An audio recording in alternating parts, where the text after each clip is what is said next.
Fala pessoal, bem-vindos ao terceiro episódio do Ridecast, o seu podcast de Direito Direto Diversificado. Eu sou o Matheus Barbosa e hoje nós vamos encerrar a nossa série Crise na PGR.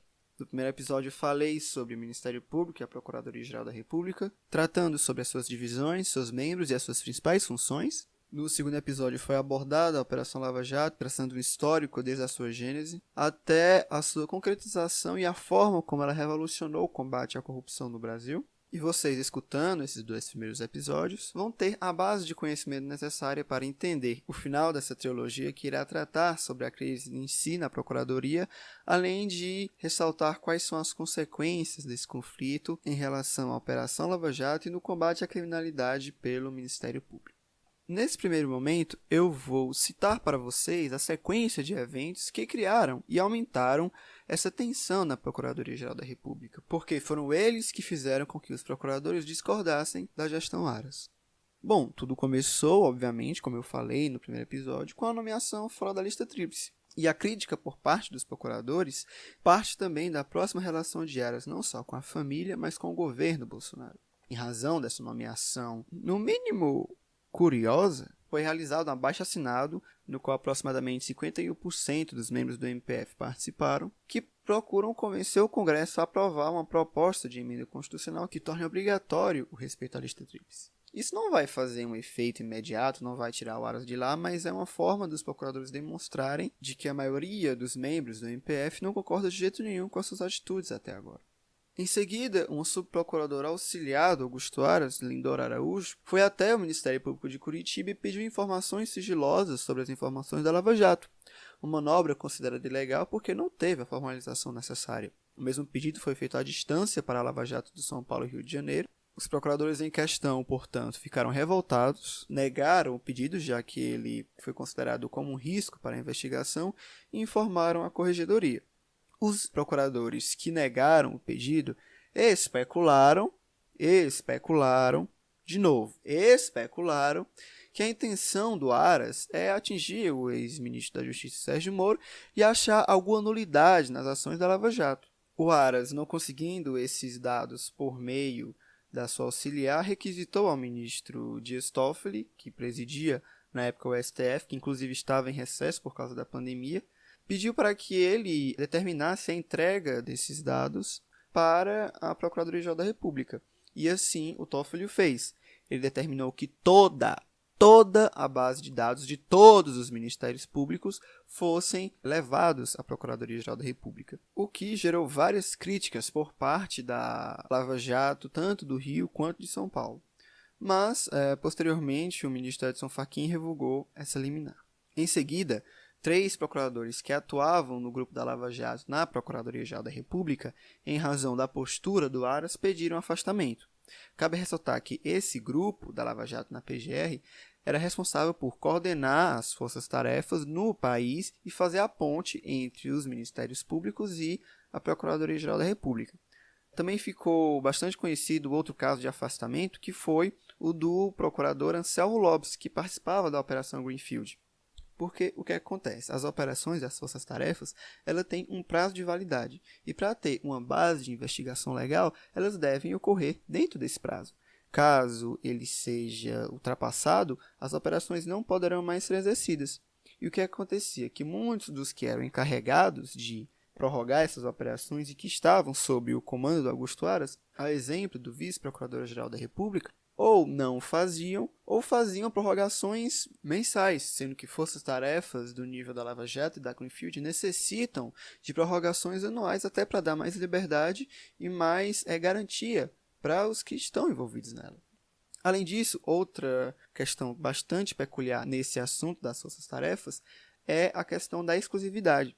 Uma operação de grande porte ela precisa de procuradores exclusivos, ou seja, com dedicação exclusiva, porque elas demandam uma mão de obra muito grande. Então, um procurador que tem que lidar simultaneamente com várias operações de grande porte, ele não tem como focar em apenas uma só. É inviável para ele. O que foi que aconteceu com o Anselmo Lopes? A Operação Greenfield foi prorrogada, mas apenas ele tinha a dedicação exclusiva. Todos os outros tiveram que se dispersar em outras operações. Então, ele, vendo que a situação era obviamente insustentável, ele pediu o seu afastamento. E isso está acontecendo em várias outras operações ao longo do país. E por causa dessas ações, as críticas à gestão Aras elas se endureceram por parte dos procuradores que alegavam uma gestão omissiva e que aparelhava o Ministério Público para atender simplesmente aos interesses do governo federal, que eles chamam de postura, entre aspas, claramente governista. Além disso, a situação se torna um pouco mais tensa porque é o próprio Aras que irá decidir se é a PGR que vai apresentar as denúncias contra o presidente Bolsonaro ou não, em relação à interferência na Polícia Federal. Porque o Bolsonaro, por ser, obviamente, presidente da República, ele apresenta o foro por prerrogativa de função e, portanto, é a PGR que deve realizar essa denúncia por interferência, sendo que o Aras é quem chefia esse órgão. Da mesma forma, também é a PGR que está com a função também de realizar os inquéritos das fake news e das manifestações antidemocráticas realizadas por aliados do presidente. Então, o que os procuradores alegam é que pode haver uma convergência de interesses, já que foi o próprio Bolsonaro que o indicou à chefia da Procuradoria-Geral. Além disso, a pandemia foi um fator que gerou ainda mais desgaste, porque o CNMP, que é o Conselho Nacional do Ministério Público, que é chefiado pelo Aras, determinou que os estados poderiam escolher qual orientação seguir perante a pandemia, sem que os procuradores pudessem acionar a justiça.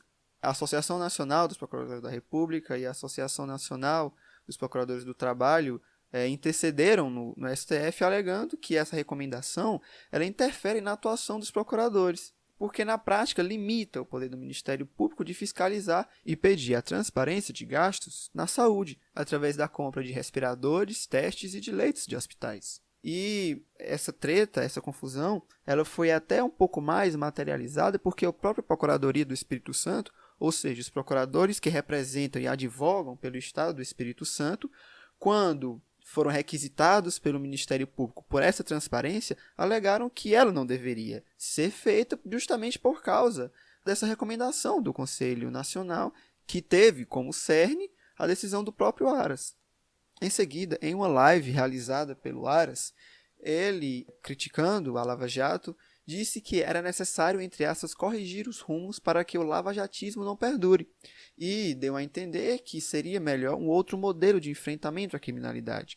Inclusive, essa declaração está muito associada com a proposta do próprio Aras de criar a UNAC, que é a Unidade Nacional do Combate à Corrupção e ao Crime Organizado, que está em discussão no Conselho Superior do Ministério Público. Além disso, ele pregou uma mudança no seu perfil para que ele seja menos punitivista e mais preventivo. E foi essa declaração que culminou, que eu acredito que seja o ponto alto dessa treta, que foi uma discussão que ocorreu em uma reunião do Conselho Superior do Ministério Público Federal, na qual o subprocurador-geral Nicolau Dino manifestou, em nome dele e de seus colegas, críticas às posições que era vem manifestando a respeito das forças-tarefas do MPF, em especial a Lava Jato. Ele disse, entre aspas, que graves afirmações em relação ao próprio funcionamento do Ministério Público Federal foram realizadas em debate com um grupo de advogados. O Aras, no final da reunião, após escutar essas críticas, rejeitou os conselhos do subprocurador-geral e dos colegas dele, que também concordavam com a sua manifestação, e a reunião foi encerrada. Bom, claro que teve outras situações que fizeram com que esse conflito aumentasse, mas eu acredito que esses citados são os principais. Então, assim, o que é que a gente percebe? Que o nosso país passou décadas e décadas refém de toda essa corrupção, impunidade, toda essa bandidagem generalizada. Generalizada, todo mundo sabe os podres que acontecem nessas prefeituras das cidades do interior, nos palácios que são responsáveis pela gestão dos governos estaduais. Ou vocês acham que esses acordos que ocorrem entre empresas e políticos são feitos apenas com grandes empreiteiras e membros do governo federal e deputados? Não. Da mesma forma, são realizados acordos ilícitos entre os membros de uma prefeitura e as empresas locais, entre os membros do governo do estado e empresas macro-regionais. E aí, no momento em que chega alguém para tentar mudar essa situação toda e dar um pouco de justiça para a sociedade e botar todos esses vagabundos corruptos na cadeia, porque é onde eles merecem estar, não é em regime semiaberto, também não é em prisão domiciliar, é na cadeia. E esse alguém é traduzido pela força-tarefa da Lava Jato, seus membros e também os seus apoiadores que foram para as ruas manifestar o seu apoio a essa operação. Porque assim, você pode até não concordar com todos os métodos. não era para ter vazado, era para ter vazado, foi parcial, não foi parcial, mas todos devemos concordar que alguma coisa tinha que ser feita para mudar tudo isso. Que essa desgraça da corrupção é um veneno para o nosso país que até hoje a gente não conseguiu descobrir um antídoto. Seja você de esquerda, direita, centro, cima, baixo, sei lá, qualquer posição política que tiver, todos concordam que a corrupção deve acabar. A não ser os que a praticam, ou diretamente ou indiretamente, se beneficiam dela de alguma forma. E aí, no momento que a Operação Lava Jato, que é o carro-chefe no combate a tudo isso, já está inserida e consolidada nos órgãos de investigação, no imaginário popular que a apoia, e quando era a hora dela, principalmente por causa da mudança no governo federal, espalhar as suas raízes, seus tentáculos e fazer mais denúncias, aumentar seus membros e prender mais agentes corruptos, o indivíduo que, em tese, deveria chefiar tudo isso, que é o Procurador-Geral da República, já que ele é o chefe administrativo do Ministério Público da União, ele simplesmente toma todas as medidas contrárias a tudo isso que eu falei até agora. Todas as medidas, toda palavra que sai da boca desse homem, toda ação que ele faz, toda é ou diminuindo a Lava Jato de alguma forma, ou tentando ferir os princípios constitucionais da independência e autonomia do Ministério Público. Quando não os dois ao mesmo tempo. Toda. Não estou brincando. Esse negócio aí do Aras pedir para essa auxiliar dele ir no Ministério Público de Coritiba e pedir informações sigilosas é uma clara vontade de intervir na autonomia dos procuradores. Até porque a Lindora ela tem a função de apenas apoiar e auxiliar o trabalho das forças-tarefas. Ela não pode chegar e pedir dados sigilosos porque as forças-tarefas são desconcentradas, como eu falei no episódio passado. Cada uma tem a sua autonomia. Juntas elas devem se coordenar e se auxiliar, sim, mas elas têm a sua independência interna. Da mesma forma, não pode chegar um procurador de São Paulo ou do Rio em Curitiba e também pedir esses dados sem uma autorização e sem uma formulação prévia. Porque uma coisa é a Lava Jato de São Paulo, outra coisa é a Lava Jato de Curitiba do Rio de Janeiro. É aquela história, uma coisa é uma coisa, outra coisa é outra coisa. Um ditado, inclusive, bastante cabível nesse caso. Até porque quero relembrar-vos aqui que a Procuradoria-Geral da República ela possui apenas função administrativa. Ela não pode exigir esses dados ou investigar a conduta dos procuradores, como o Aras está dizendo aí, que o MP de Curitiba é uma caixa preta de dados e que alguns procuradores excederam nas suas funções. Bom, os procuradores eles não estão subordinados ao Aras, mas sim à Corregedoria. Se ele acha que existiu alguma infração por parte dos membros, que ele mande essas infrações para a Corregedoria. E não ele mesmo queira julgar esses casos. A Lava Jato ela não pode ser subordinada à PGR, ela tem a sua autonomia constitucional. Aí, depois ele foi pedir esses dados para o ministro Dias Toffoli. Então a gente percebe que o que ele quer é concentrar todos esses dados sigilosos das operações ao longo do país. O que, obviamente, e certamente ia dar uma concentração de poder muito grande na mão dele. Porque imagina todos os dados dessas operações concentradas na mão apenas de uma pessoa. É um poder de barganha, assim, enorme. E condizente com o projeto que ele quer de criar essa UNAC, né? Que é uma forma de centralizar essas forças-tarefas.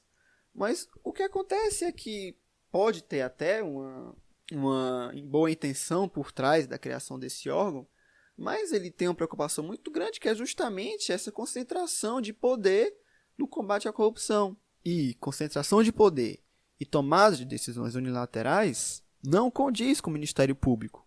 Nunca foi e nunca será condizente justamente por causa dos seus princípios defendidos na Constituição. Olha que beleza, nesse projeto o coordenador dessa unidade ele seria nada mais nada menos do que indicado pelo próprio PGR. Ele nomearia um indivíduo que coordenaria todas as forças-tarefas de todo o país.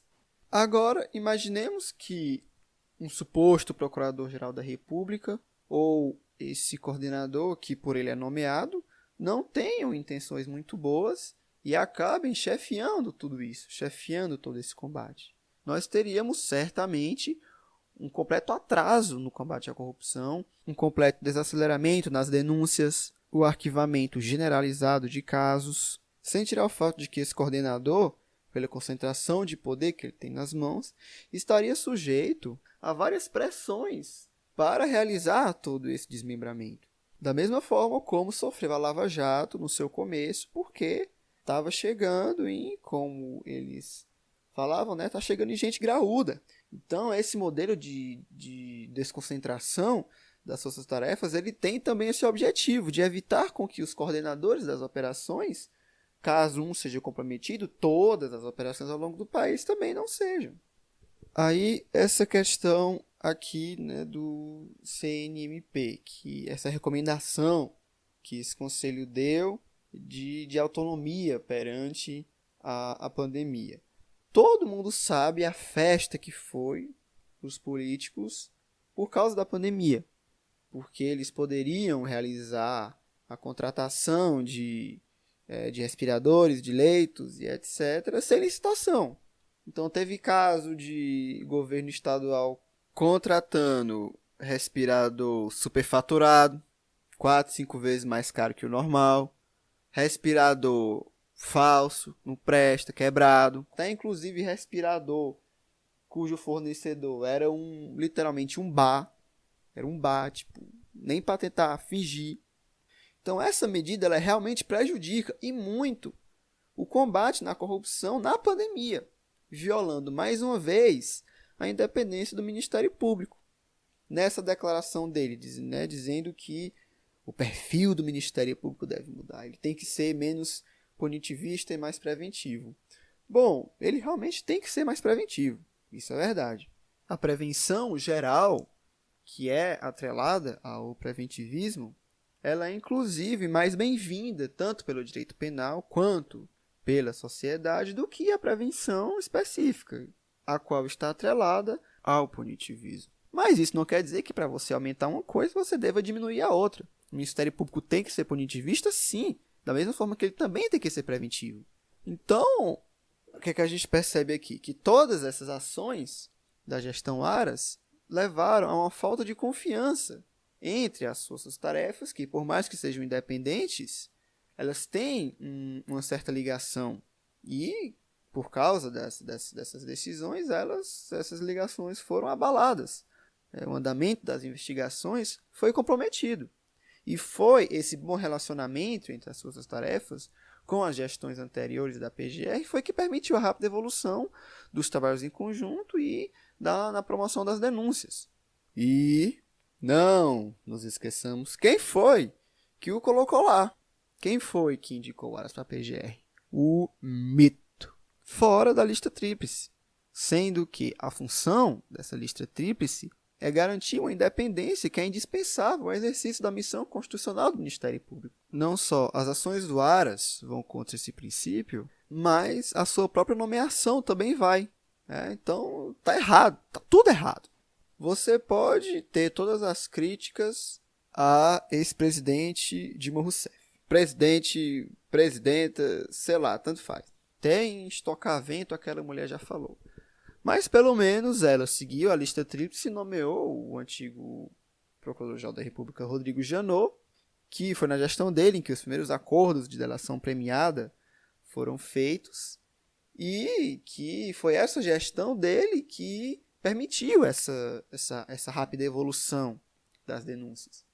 O Temer também tem todos os defeitos dele, até hoje eu não sei como é que esse homem não está preso, mas ele também seguiu a lista tríplice e indicou a Raquel Dodge, que não teve um ritmo tão grande quanto o Janot, mas também fez as denúncias necessárias, prorrogou as operações com a dedicação de que precisavam. Ela não ajudou muito, mas pelo menos não atrapalhou. Já o Aras não só não ajuda, como atrapalha. Os trabalhos de investigação estão se dando de forma desordenada e isolada, o que simplesmente não pode acontecer. Mas vocês devem estar se perguntando, mas Matheus, se o Aras está tomando todas essas decisões erradas e controversas, por que o Bolsonaro indicou ele? Bom, o que tudo indica, ele fez tudo isso por causa do Flavinho, filho bandido dele, Flávio Bolsonaro, que é acusado pelo Ministério Público do Estado do Rio de Janeiro de chefiar uma organização criminosa que desviava recursos públicos por meio do famoso esquema das rachadinhas. Inclusive o Queiroz era um dos membros dessa organização. E o Aras pode ser só coincidência? Claro, pode ser só coincidência. Mas o Aras é um dos que defendem o foro privilegiado para o Flavinho, algo que certamente seria mais um obstáculo em se tratando de botar este homem na cadeia. Porque sim, uma coisa que eu ainda quero e muito ver é esse bandido preso. Mas acho que isso aí vai demorar. Se for acontecer, vai demorar pelo menos um pouco, por causa de tudo isso. Então, assim, é muito cômodo, né? A pessoa que você indica para a cadeira da PGR fora da lista tríplice, coincidentemente, ela defende o foro privilegiado para o seu filho. Nossa, meu Deus do céu. Não, gente, deve ser só coincidência mesmo. Eu devo estar com minhas paranoias aqui. Sendo que esse caso do Flávio Bolsonaro também foi o principal motivo para a remoção do COAF, que eu já falei aqui, o Conselho de Controle de Atividades Financeiras, do Ministério da Justiça, que estava na mão do Moro, para o Ministério da Economia, atrelado ao Banco Central. E isso foi bem no começo, foi muito mesmo antes do Moro se demitir. E eu acho que foi o primeiro sinal que o ex-juiz viu de que as coisas não eram muito bem como ele achava que ia ser. Acho que o Moro, assim, ele foi o primeiro que se desiludiu com essa tomada de ações do governo federal e da presidência do Bolsonaro. Mas isso é um tema para outro episódio.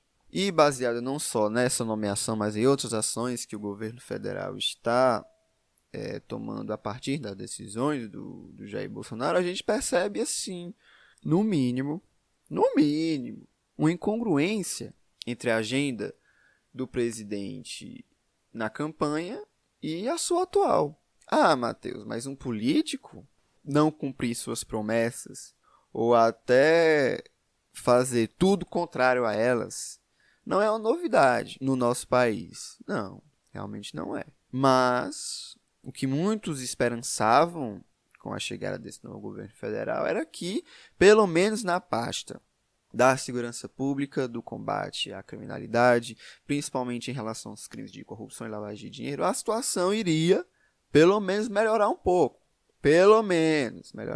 Porque pior do que estava, não tinha como ficar. Bom, eu acho que o Tiririca estava errado. Tinha como ficar pior e ficou. Essa gestão Aras, sem sombra de dúvida, piorou a situação.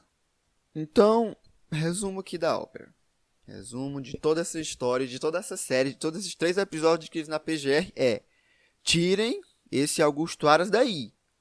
Tirem esse homem da frente da PGR. Esse homem é um perigo. Por quê? Todas as suas ações, todas as suas medidas e todas as suas declarações indicam que ele representa um retrocesso a tudo que a Lava Jato fez e o que ela representa. Não só a Operação Lava Jato, mas aos próprios princípios constitucionais do Ministério Público. Princípios que já eram solidificados e enraizados na instituição, que o Aras simplesmente está querendo passar por cima deles. E exercer uma concentração de poder que não cabe à função do cargo que ele tem. Bom, é isso que eu tinha para falar sobre esse tema. Espero que vocês tenham gostado não só do episódio de hoje, mas da série completa como um todo. Que vocês tenham gostado, que vocês tenham se informado. E eu espero vocês nos próximos episódios, nas próximas semanas, no qual eu vou abordar outros temas jurídicos cabíveis à atualidade e também, por que não, falar também de temas que não são exclusivamente pertencentes às áreas do direito. Aqui no Ridecast, o seu podcast de direito direto diversificado. Curta, compartilhe e muito obrigado.